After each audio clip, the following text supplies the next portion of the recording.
Coucou.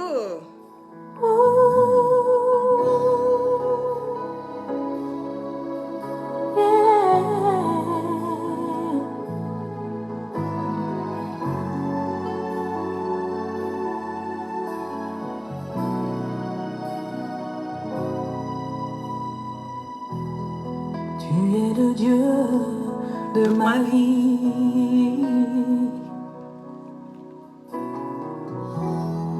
En toi j'ai trouvé le salut.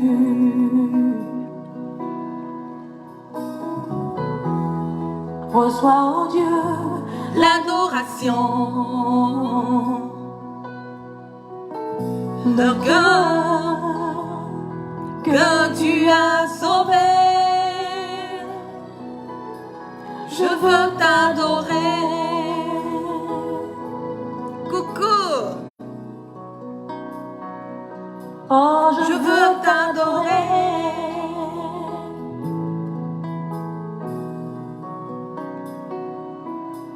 Je veux t'adorer. Coucou. Oh, je veux t'adorer, Père.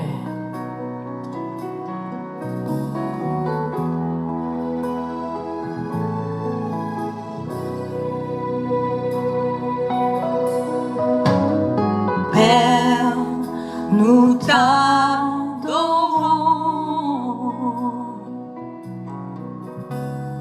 Père, nous t'adorons.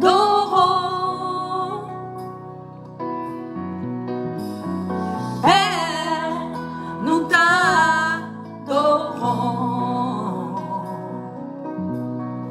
Oh Père, nous t'adorons. Nous t'adorons. Alléluia. Père, nous t'adorons.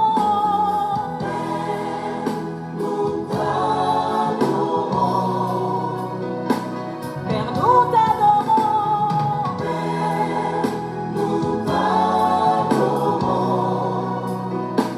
Père, nous t'adorons.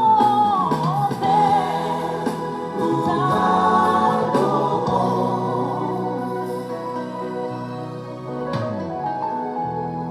Tu es le roi des rois. Oh, tu es le Seigneur des seigneurs. Et tu es digne de t'acclamer. Oh Jésus, nous t'adorons. Nous t'acclamons. Seigneur, Père, nous t'adorons. Père,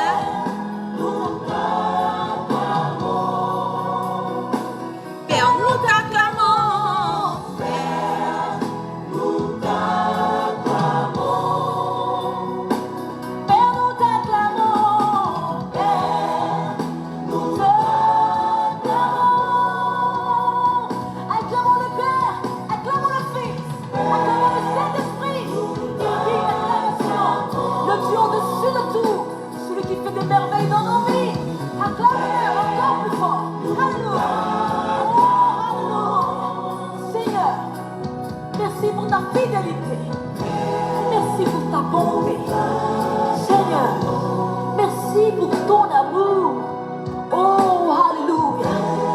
Oui, Seigneur, tu fais de grandes choses en nos vies.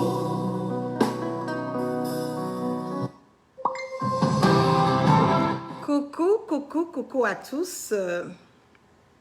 Merci d'être connectés avec moi ce matin. C'est la guêpe. C'est toujours un plaisir d'être avec vous et c'est toujours un plaisir de partager mes directs et mes bâillements. Je ne serai pas très longue, voilà, sur mon direct d'aujourd'hui. Je vois Rosie Touré qui a dit « Tu es le Seigneur des Seigneurs, mon Dieu ». Voilà. Je voulais partager avec vous qu'en ce moment, nous avons notre Premier ministre, Amadou Gon Coulibaly, voilà, qui a réchuté pendant le Conseil de ministres ce matin. Et je vais peser mes mots je vais partager mon avis.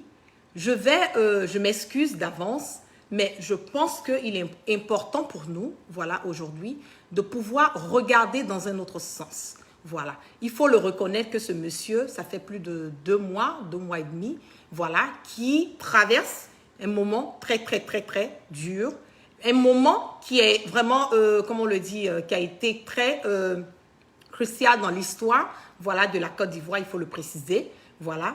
Et aujourd'hui, il est retourné à peine, voilà, quelques jours de cela, en Côte d'Ivoire, et nous avons constaté, pour des personnes qui ont pu voir, pour des personnes qui ont lu, comme on le dit, read between the lines, qui ont lu entre les lignes, ont vu que nous avons retrouvé, certes, notre Premier ministre Amadou Gon Coulibaly vivant, mais nous avons remarqué quelque part que ce monsieur venait, on pouvait le sentir dans la manière de parler, on pouvait le sentir dans sa posture, on pouvait vraiment sentir dans tout que ce monsieur vraiment était dans un état, venait de traverser des moments durs. Et si vous vous rappelez très bien de son discours qu'il a eu à dire, il y a eu un moment même où le président Alassane Draman Ouattara était celui qui était comme un intermédiaire entre lui et sa famille. Et vous avez remarqué qu'il a dit il y a des moments où il ne pouvait même pas parler. Et il a même,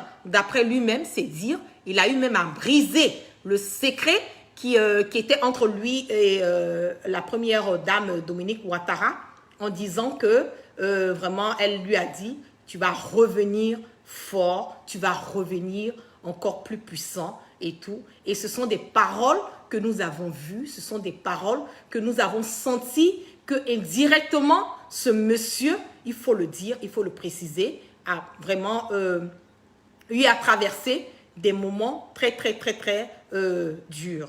Aujourd'hui, je ne vais pas pour faire une polémique, voilà, sur ce qui se passe, mais je voulais quand même, c'est mon droit, comme je le dis, en tant qu'une cyberactiviste, de quand même relayer les informations, voilà, et nous avons eu Chris Yapi à plusieurs reprises, qui nous a même parlé de cette bataille mystique qui se passait entre Amadou Gon Coulibaly et Ahmed Bakayoko. Nous savons, nous sommes des Africains, voilà, peu importe l'endroit où nous nous trouvons, nous avons nos racines, nous avons nos cultures, nous avons nos manières de faire. Aujourd'hui, Amadou Gon Coulibaly, à peine de retour, même pas une semaine, voilà, quelques jours de cela, c'est le jeudi passé bien, voilà, aujourd'hui, voilà, qui est dans un état qui n'est pas du tout bon. Partagez massivement le direct, qui est dans un état qui n'est pas, comme je le dis, qui est un peu alarmant. Voilà, son état est alarmant et vraiment, nous prions le bon Dieu pour que Dieu ait vraiment la main sur ce monsieur parce qu'il faut le reconnaître. Moi, aujourd'hui, le conseil que je peux donner à la famille de Amadou Gon Coulibaly, c'est arriver un moment, il faut faire la part des choses. Arriver un moment, quand on a, comme on le dit, on a toute une vie, la politique, elle est belle. La politique, on veut le faire. Mais arriver un moment, il faut pouvoir faire le discernement, choisir et se dire, est-ce que nous sommes en mesure, est-ce que nous avons la capacité physique, mentale de pouvoir quand même quelque part, comme on le dit, assumer ses responsabilités. Parce que vouloir être futur candidat aux élections présidentielles à venir, ça demande beaucoup d'énergie. Ça demande beaucoup de, comme on le dit, de choses à faire. On est emmené à faire des discours, on est emmené à faire des campagnes, on est emmené à aller vers nos concitoyens, on est emmené à les convaincre, à leur montrer nos programmes de société, à leur dire qu'est-ce que nous allons emmener de bon, de beau, de cohérent, de différent pour que notre pays puisse aller de l'avant. Mais aujourd'hui, nous avons remarqué bien longtemps qu'il faut être honnête. Vouloir faire la politique et pouvoir faire la politique est deux choses différentes. Moi, je pense que les femmes de Amadou Gon, la famille et la maman de Amadou Gon, vraiment, doivent quand même s'asseoir et parler à ce monsieur et lui dire, nous voulons que tu fasses cette politique, mais ton état de santé n'est pas propice. Nous t'aimons, nous ne voulons pas que quelque chose t'arrive. Tu as des enfants, tu as des petits-enfants, tu as toute une vie qui est là.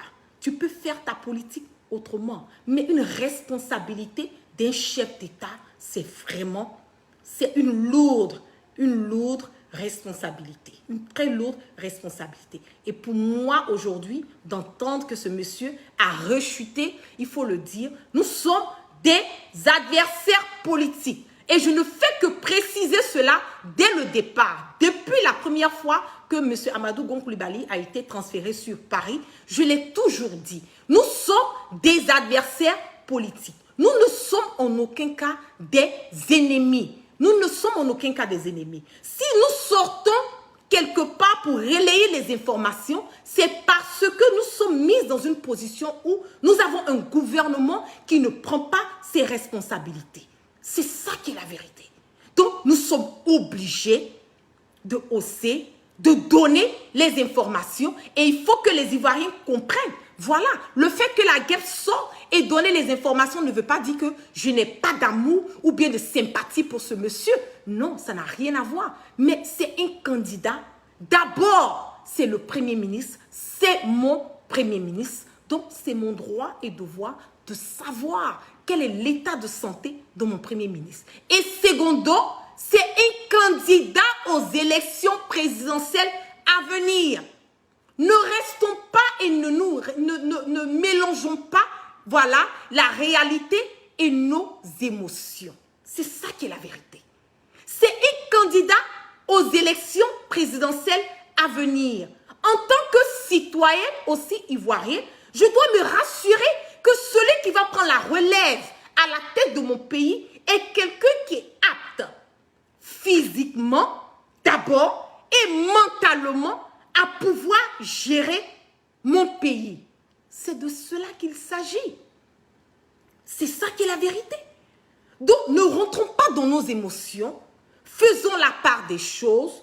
Aujourd'hui, comme je le dis, mon message est adressé à la famille de M. Amadou Gon Coulibaly. Je ne suis peut-être rien, mais je suis une Ivoirienne qui adore son Premier ministre, qui lance des pics souvent à son Premier ministre parce que je veux que mon pays puisse aller de l'avant.